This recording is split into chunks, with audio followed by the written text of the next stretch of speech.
Hello, everybody, and welcome to Business Insight. I'm Trini Williams, and welcome, everybody. When we have our Business Insight, one thing we have to make sure we understand is that we are providing resources, tools, and information to empower and sustain the Black press. So when we have this NNPA webinar series, we want to make sure we have something that's very performing and be something that can help you improve with your workforce there. Now, today, our topic is going to be NewsPack, taking websites to the next level. Surely everybody's looking to take their websites to the next level. We're constantly doing that with the Silver Star News, with starnewsvip.com, and I'm sure that everybody wants to do the same thing. Before I introduce our special guest, though, I want everyone in attendance to take this poll. So we're going to have this poll pop up, survey this poll with a few questions, and then we're going to show you the results.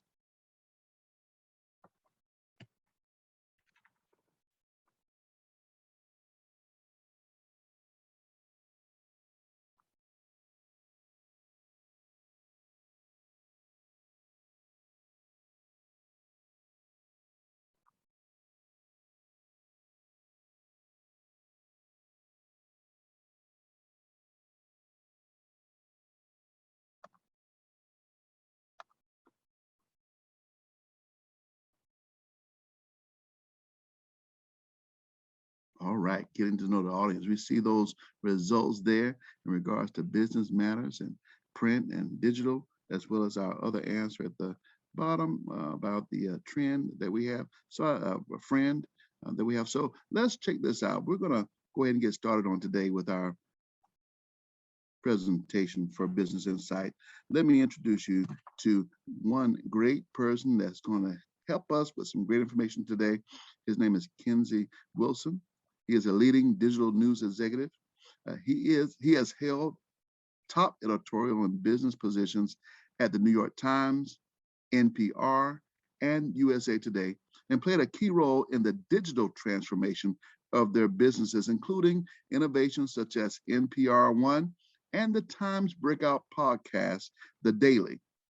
He was also closely involved in the development of the 2015 Strategic Manifesto, Our Path Forward, which set the stage for the Times gains in subscribers and digital revenue.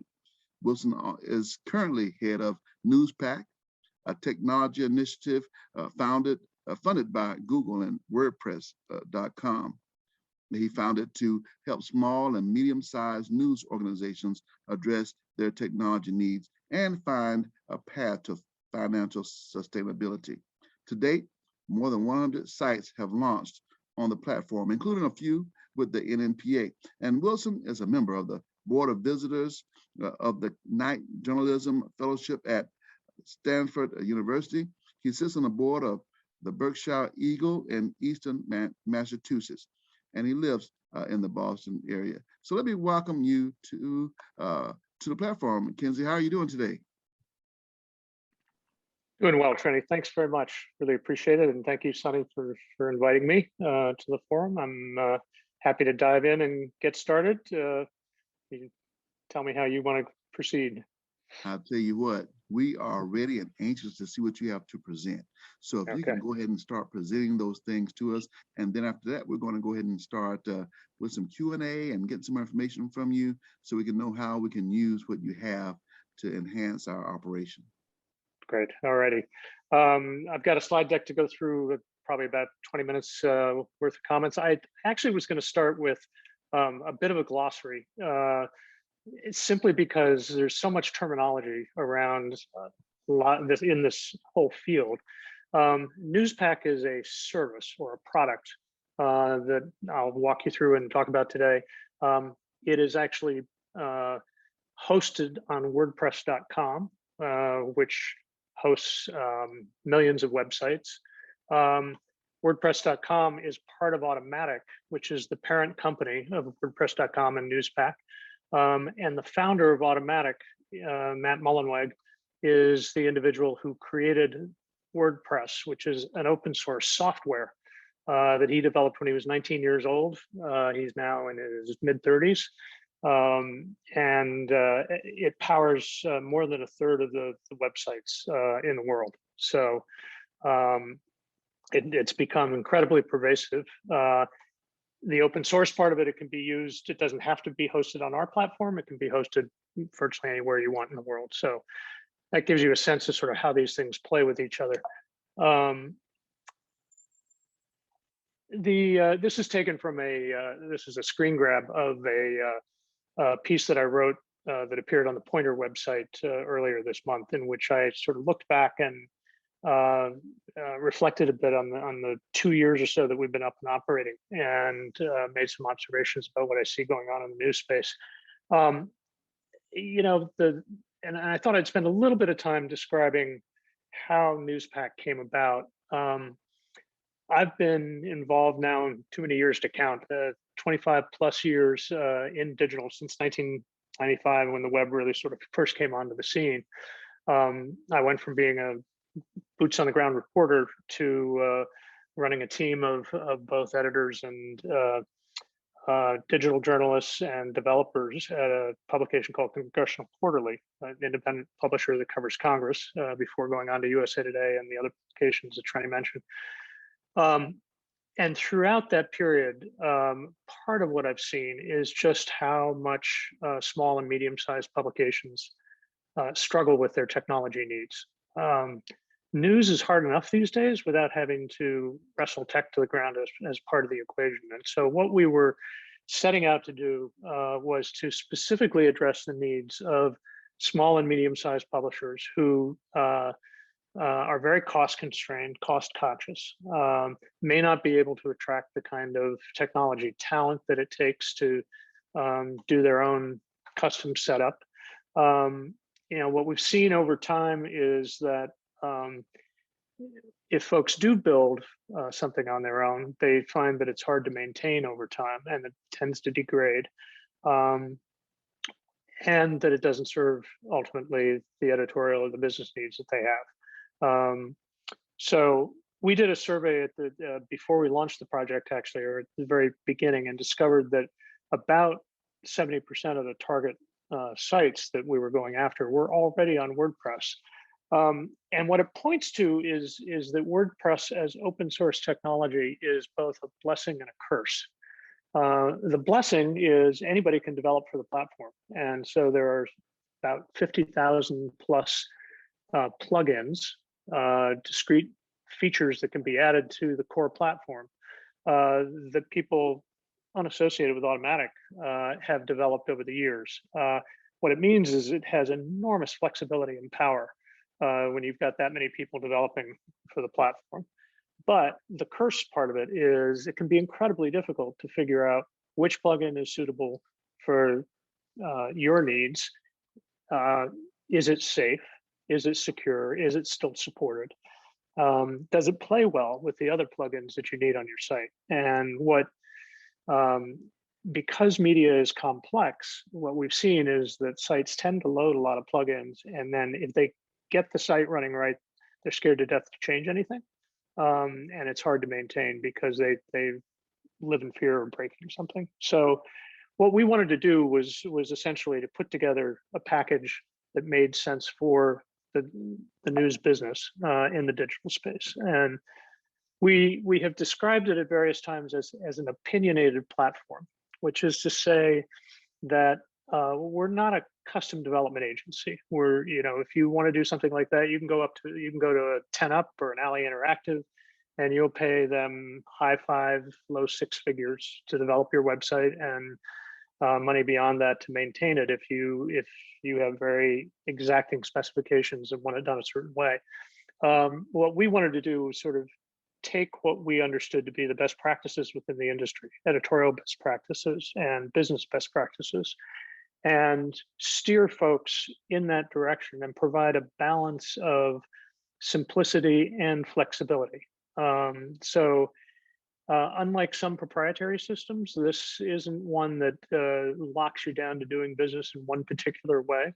There is a fair amount of flexibility in the system, but we have built it with a kind of point of view in mind, if you will, that allows us to help keep our costs down. So Important to note that it's both an editorial and a business tool. I think a lot of people know WordPress as primarily a publishing tool, but it incorporates all of the business tools that you need in the digital space, and it really uses scale to try and contain the cost of the service. One other feature of it, which was kind of, I guess, happened serendipitously and a little bit by surprise, is we created a Slack community to be able to communicate with publishers, and it's now 600 strong. There are some 600 editors, publishers, producers in those channels, and it has created a very active community of folks who are talking to each other and helping each other solve problems or point to things that they've noticed in the space. Because for the most part, very few of the publications that are on Newspack are literally competitive with each other. A few of them are, but for the most part, everybody's trying to get the same job done in a different community. So, some facts and figures about Newspack. About 125 sites that we've launched so far. I think 127 as of today. Half of them are for-profit, half of them not for profit. So we have an array of business models. About a quarter of them are headed by publishers of color, publishers or editors of color, and serve communities of color. About 3/4 of them are regional or local in nature. There are some that are global and national, but the vast majority are local publications. 2/3 of them are in the US, the remainder on all continents, save Antarctica, around the globe. And they are a combination of both print and digital pure plays. The only requirement that we put on everybody is that Newspack be the publishing tool of origin, if you will, and that if you're a print publisher as well, the print is downstream of digital. That's partly because we feel pretty strongly that that should be your workflow in the digital era. You should be thinking about what your audience needs at any given time of the day, and then figuring out downstream of that how to prepare it for print, whether that print is daily or weekly. But we do serve both and have an array of publishers who are doing both. If I did the count right, I took a quick scan of the 127 and compared them against your membership list. I apologize if I missed anybody, but we have both launched and in the pipeline, getting ready to launch, 10 of your members so far, I think. Black Voice News, Sacramento Observer, and so on. I won't list them all by name, but you can see them there on the screen. So let me walk you through some of the specifics of what WordPress is and what it does. As I've said before, it's built on WordPress. It's open source, and the significance and importance of that, I think, is that at the end of the day, there's no lock-in. Newspack is entirely portable. You can take it off of our hosting system, and both the content and the software can be ported over someplace else. And there are open source versions of Newspack that people have simply downloaded and are running on their own. We surround it with a much more robust service, which is ultimately what you pay for. But the significance of it being open source is that you're really not locked in. And I'll explain the pricing a little later in the deck, but we also don't lock you into any particular fixed term. You pay month to month. You can break the contract, at any time if you so choose. So we're really trying to, and I would say we are not a traditional vendor and don't operate in a traditional sales mode, if you will. Most of the adoption of WordPress has been driven by word of mouth in the industry. And we actually try to vet our publishers at the beginning of the process to make sure that we're a good match. As I said, the platform is designed for small and medium-sized sites. There are some very large sites that are better served by an enterprise solution. And there are others who have very particular needs that we may not be able to address. We try to tease that out at the very beginning so that nobody's disappointed with the service that they end up with. One way of thinking about NewsPack is it's a curated tech stack, if you will. What we did is NewsPack itself is a plugin that sits on WordPress, and it's a kind of meta plugin that orchestrates the activity of about 60 other plugins. Some that we own and have built and control, and others that are developed by third parties. But we put them together into a single unified stack, specifically to meet the needs of the news industry. And the value of that is we've pre-vetted them. We make sure that they play well together, that they're safe, that they're secure, that they perform. And it relieves you the difficulty of having, and that's just the basic configuration. There are additional plugins. I mean, all told, the 100+ sites that we're running are probably running 900 or 1,000 different plugins between them, right? So not any one site has that many, hopefully, but it would not be uncommon to see a site that has 100 different plugins running. And part of what we're helping sites do is both identify the ones that we consider best of breed for particular purposes, and also make sure that they play well with the rest of the stack. So, and we obviously include hosting and support so that you don't have to take care of that on your own. This is the dashboard for NewsPack.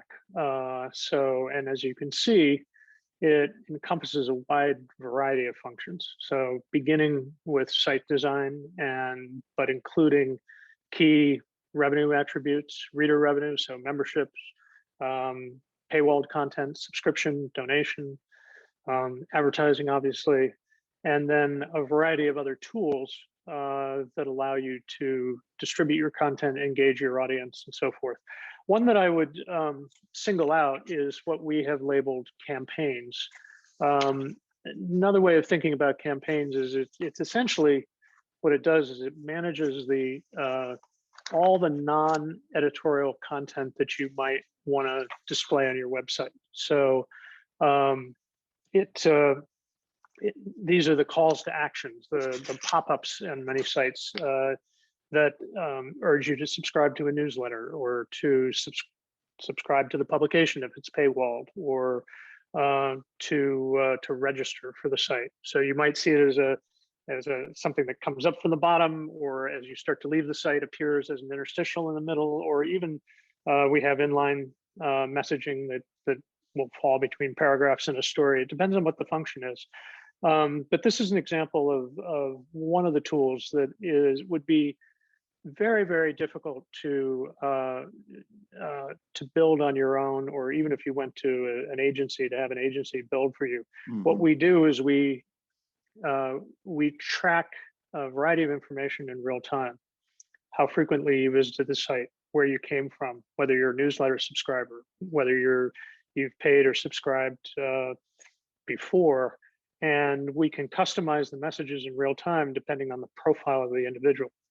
So what that allows is, let's say you're new to the site and we've only seen you once before. I'm not likely to ask you to subscribe right away, but I might try to get you to sign up for a newsletter. If you're already a newsletter subscriber, I shouldn't be spamming you with lots of messages asking you to subscribe to my daily newsletter. Rather, I should be trying to engage you in some other way.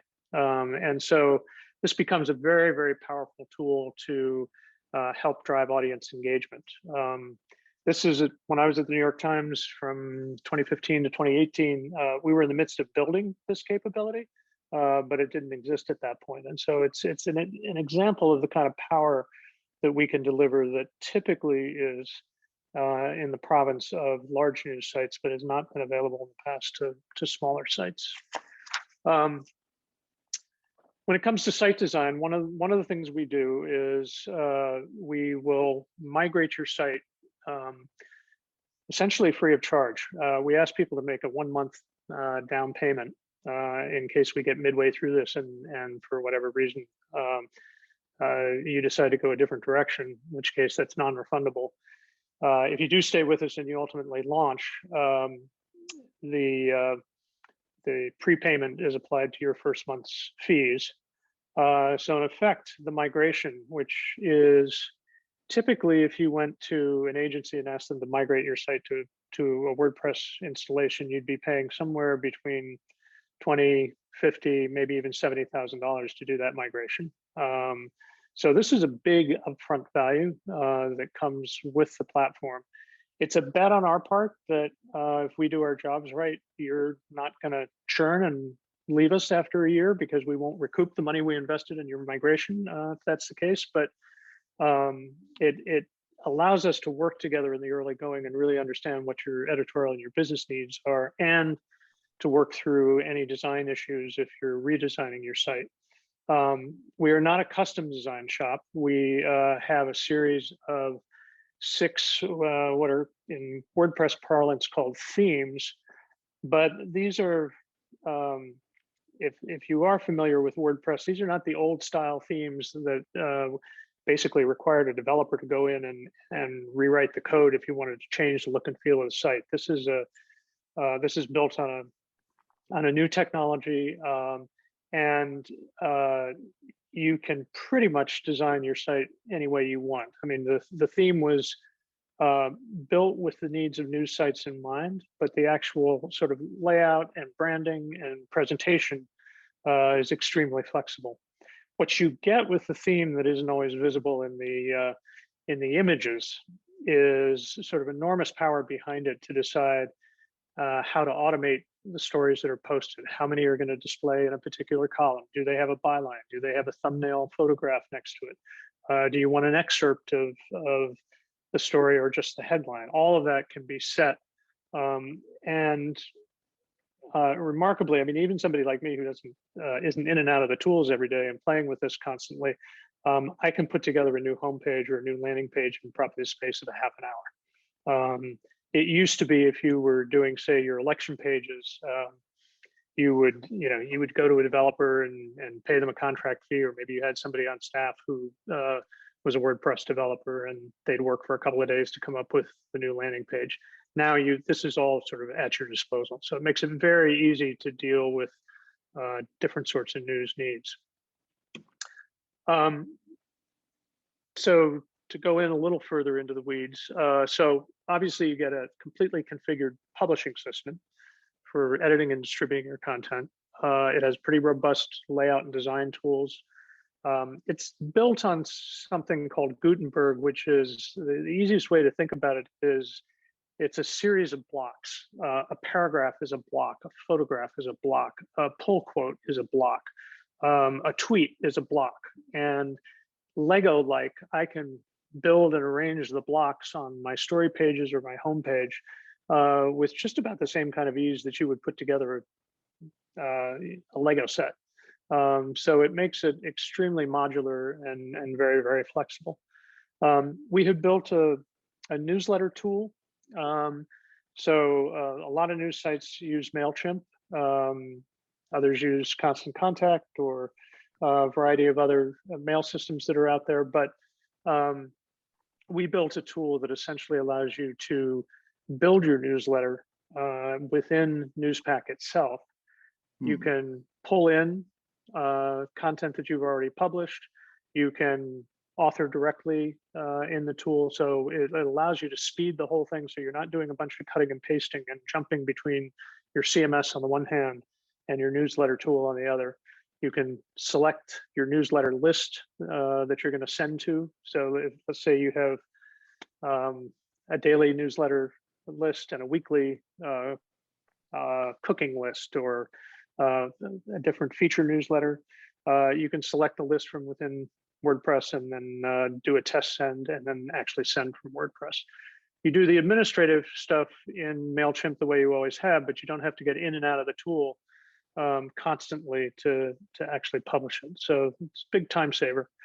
As I mentioned, we have integrated revenue tools around ad serving, around subscription, around membership. And these are something that are undergoing constant development, and is a combination of things that we've built in-house and third-party tools that you're probably familiar with. We are constantly doing ongoing research and development and incorporating industry best practices as we go.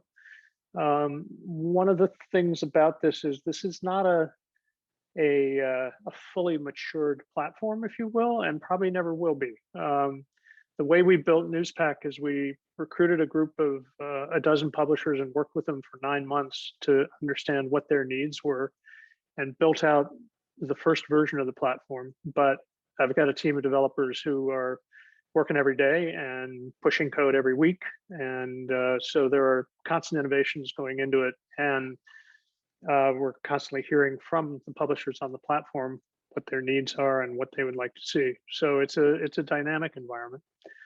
I mentioned that there's this network of journalists and publishers who are active in the Slack channels. One of the things that we're about to roll out that I think will be a very powerful feature is we are going to allow you'll be able to pull data into a single interface from Stripe, which is typically used for payments, from Google Analytics, from Google Ad Manager, which are the most common tools that are used for analytics and for advertising, from Facebook and from MailChimp. And you can get all of that data in a single look and feel. So rather than having to go into each of those different dashboards, have somebody who really understands their way around those tools, which some of you may have, but many do not. It'll pull all that data into one interface, and probably most powerfully, allow you to benchmark your performance against anonymous groups of other people who are on the platform. So let's say you're a print publisher in a community of 50,000 and you're trying to develop your newsletter strategy and you want to be tracking the number of people who come to your website who sign up for the newsletter. That's a metric that you can then compare to. You could give us a list of 10 other sites that you want to compare yourself to. We can put them into an anonymous roll-up and you can see how you're doing against them. So this is something that's going to be rolling out in either next month or in early December, with an initial group of folks who will kind of guide us on the fine tuning of it. We worked with a number of publishers to develop it. And then will be rolled out more broadly at the beginning of the year. Eventually, my hope is to make it available. It will come as part of the cost of Newspack for those who are on the platform, but it's something that I hope to make available to any digital publisher for a fee. So even if you're not part of Newspack, we can still pull that data and give you a view into it and allow you to benchmark it against other publications. So I think that will be very eye-opening and will help people understand how they're performing in their market relative to others that they want to compare themselves against, that they feel are doing similar work. And then finally, we acquired a company called Parsley that some of you may be familiar with. Parsley is a tool that's very popular in newsrooms. It sort of has surpassed Chartbeat as the tool of choice among the digital journalists in most newsrooms. And we were actually negotiated a steep discount on the service before we acquired it. And then I discovered that there were discussions underway to bring them in-house. And so that's available to all of Newspack customers as well. So this gets further into the weeds, and I won't belabor all these things, but you can kind of scan the list. It gives you a sense of just how robust the service is. As I said, we migrate the site. We help you through the staging and setup of the site. We give you some design support. We are not, we have an in-house designer. We are not a design shop. So we can adapt your existing design to our themes very easily. And we support you in that. If you have an outside designer who's done a redesign, when you come to us, we'll work with that designer and make sure that that design gets reflected in the themes. And we also provide a modest level of business support. We want to understand what's most important to you when you launch. What are the sort of critical things? For some sites, it's making sure that there's no fall off at all in their advertising revenue. For others, it's really developing reader revenue and engaging with their audience. So we try to identify that up front as we're going through the migration, so that there's no feeling that once you launch, you're stumbling or struggling on your own. And we do provide training on the tools. The infrastructure stuff is pretty straightforward. Two things that I'll call out: edge caching. We operate, last count, it's either 24 or 26 data centers around the globe. We are able to deliver content very efficiently, no matter where a site is. But one of the features of the news business is that you can see sudden spikes in traffic. So wildfires in the West, an earthquake in a particular community, or a hurricane, or around election times. And suddenly you can be seeing, 2 times, 5 times, even 10 times, depending on who links to you, the normal traffic that you would experience. And so we've worked with our engineering, our platform team, which services all of WordPress.com, to make sure that there is what's called edge caching, which is in each of those data centers, cached content that ensures that if there's a sudden spike in traffic, you're not suddenly going to go down, that we can deliver that content reliably. And we have also put a great deal of time and effort into mobile optimization. Most of our sites, they're doing anywhere from 75 to 85% of their traffic on mobile devices. And so it becomes really, really important for those pages to load quickly. And that's been a headache for the news industry for a long time. Not entirely of its own making. A lot of the page load issues had to do with what I call the advertising payload that advertisers put on your sites, because of all the third-party tracking and so forth that they wanted to do. But we have worked very hard to make sure that it has sort of minimal impact. We just got a hold of some statistics the other day that show that Newspack sites, 45% of the Newspack sites meet Google's so-called Web Core Vitals threshold, which is their recommended, it's a series of metrics that they've rolled up, which is the threshold that they recommend for sort of optimal mobile delivery and to appear in search on their pages and so forth. ARC was the next closest competitor. That's the big enterprise Washington Post developed CMS. They were only at 18% compared to 45% for us. Town News, which is pretty well known within the newspaper business, I think has about 1,500 clients. They were at 12%. So it gives you an idea of just the difference. And there is no single thing that we can do for a publisher that's more important than making sure that their content loads quickly. The reason that 45% number is not even higher is because of sites that have really, really heavy ad payloads, or have turned off some of the features that we built in for to optimize for speed. But Yes. it's something that's come through. So deep support. It's not available 24 hours a day, 7 days a week. We do rely on WordPress.com to cover some of the off hours, but we do have folks that are spread across the globe, and we're able to offer close-in technical support for any kind of troubleshooting that you have, whether it's with the tool or publishing or business questions that you have on extended business hours during the week. And we have an on-call system so that if anybody runs into critical trouble, if their site goes down or there's an interruption in publishing, we are there for you 24 hours a day, 7 days a week. Okay, I was about to say, is that 24 hours a day? Yeah, there is. So it's two-tiered.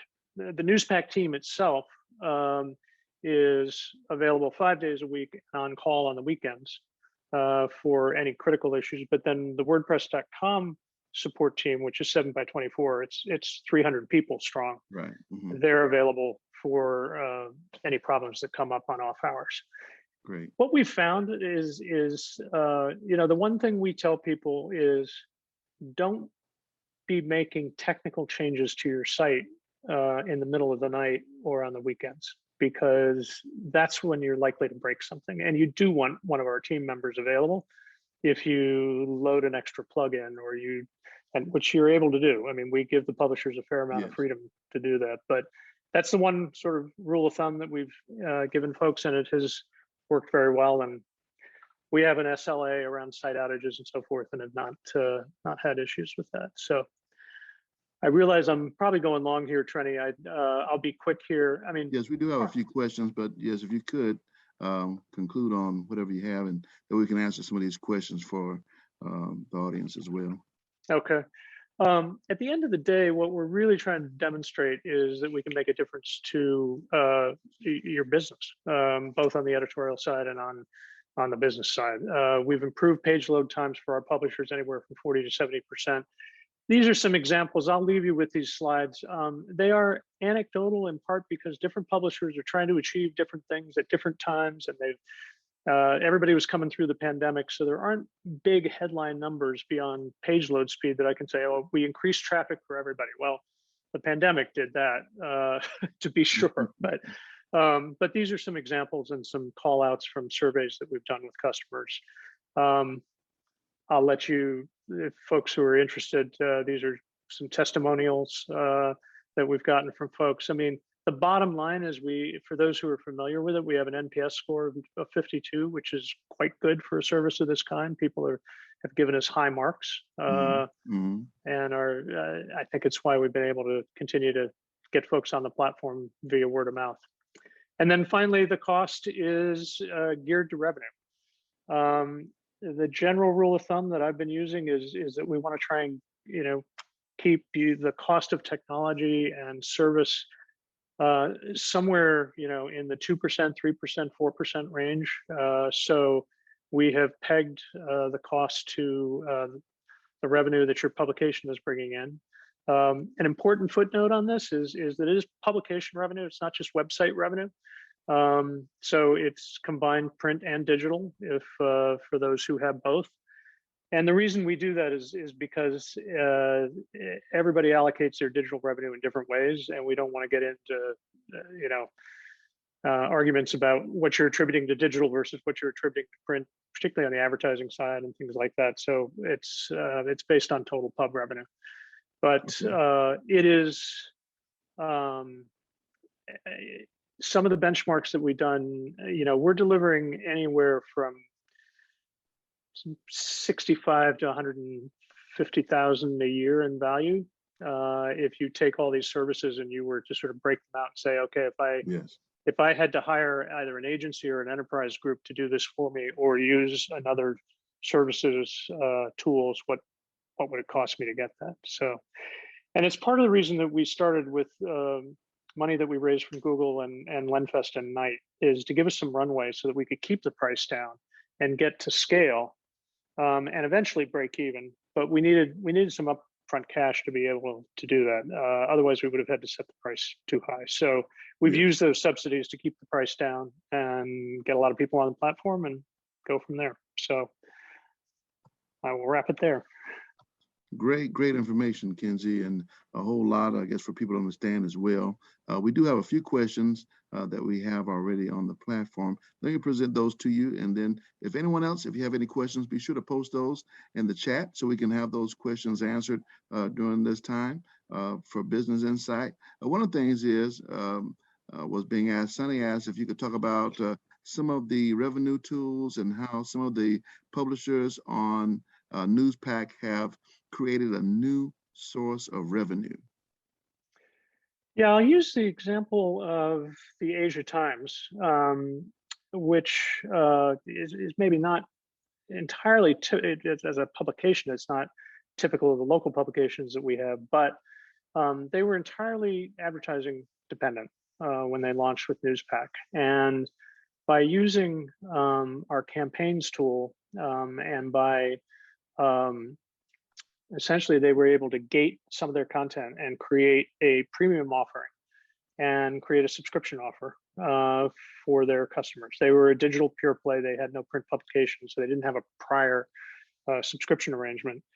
And in the course of a year, through the use of those tools, they were able to go from having 0 in reader revenue and 100% in advertising revenue to having 30% reader revenue and 70% advertising revenue. So they created an entirely new stream of revenue around their readers. And they chose not to implement a metered paywall, which some sites use. They found that they felt they would be more successful if they simply had a higher tier of service that they let people into for payment. So that's one example. And we have a number of not-for-profit sites, for example, that typically use newsletter development and cultivating a newsletter audience as kind of the jumping off point to then invite people to donate and to ultimately become members.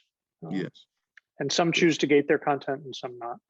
And that's great because, looking at the one of the main things, I guess, in business, when you're actually purchasing certain items, you want to make sure that the cost does not supersede the revenue that you have from that, especially over the longer period of time. Now, will we expect to have revenue in that first month after the first quarter? How does that generally happen for your clients? And most of our clients come to us with an existing website. So there are some that have launched on the platform for the first time, and those tend to be digital startups. Most of those have been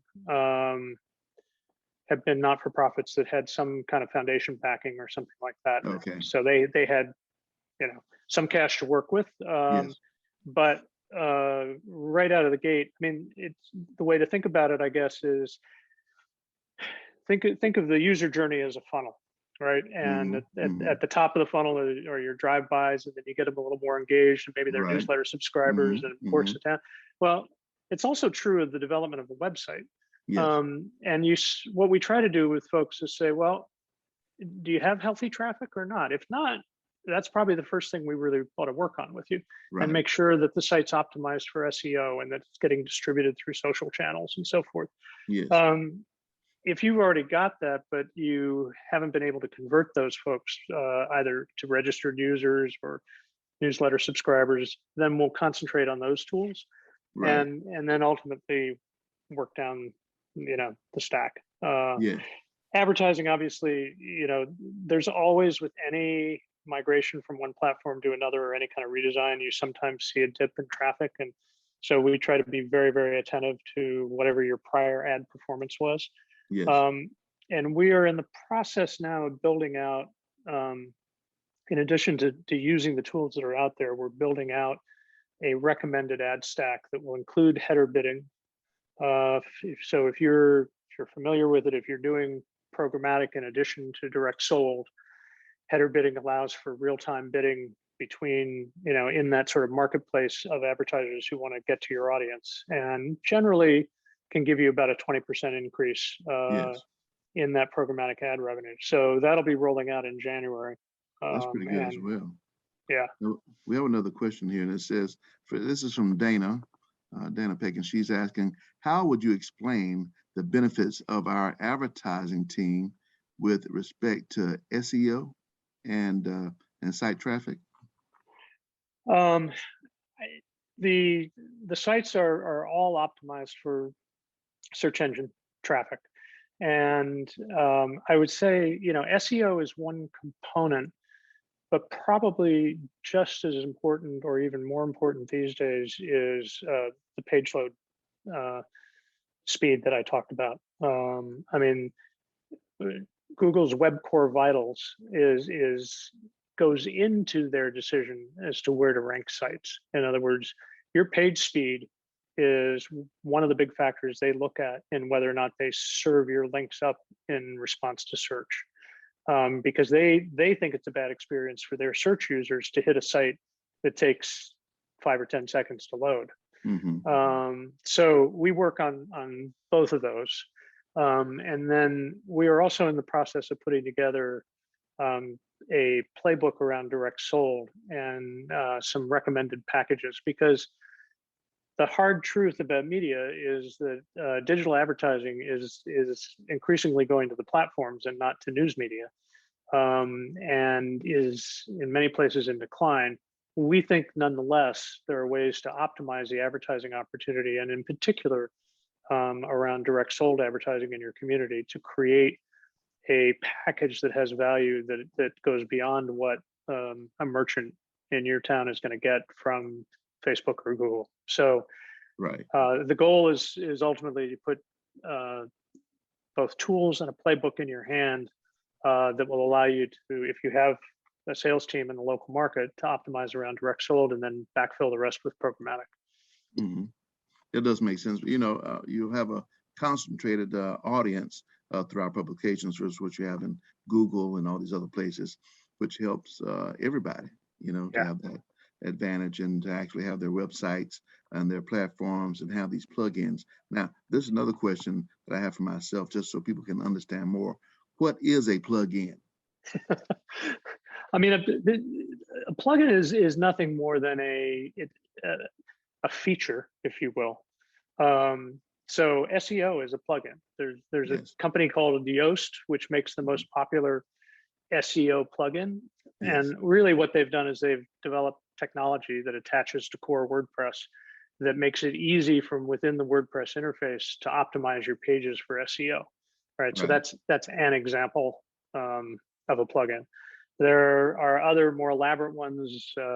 There's a service called Pico that some use for metered paywalling. That is a full end-to-end service, a whole technology stack that also attaches. And then there are discrete things that we do, say around newsletter advertising, that might have a small plugin that we use to facilitate it. It's basically a way of building features and functionality into the WordPress interface that we don't necessarily have to code ourselves. We can draw from this menu of things that other people have developed.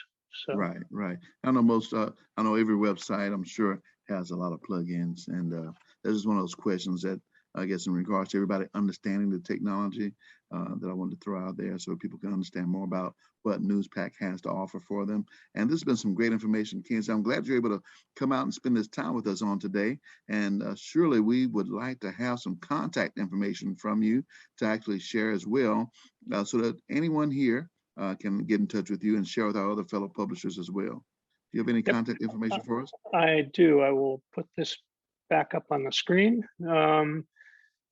So if you go to newspack.pub, from the homepage, there's in the center of the homepage, there's a big button to apply, and there's a form there that you can fill out, and we will get back to you by email, usually within a day or so, and find out what you're looking for, and then typically put you in touch with other journalists who are familiar with our technology and work for us to kind of work with publishers and figure out if we're the right fit.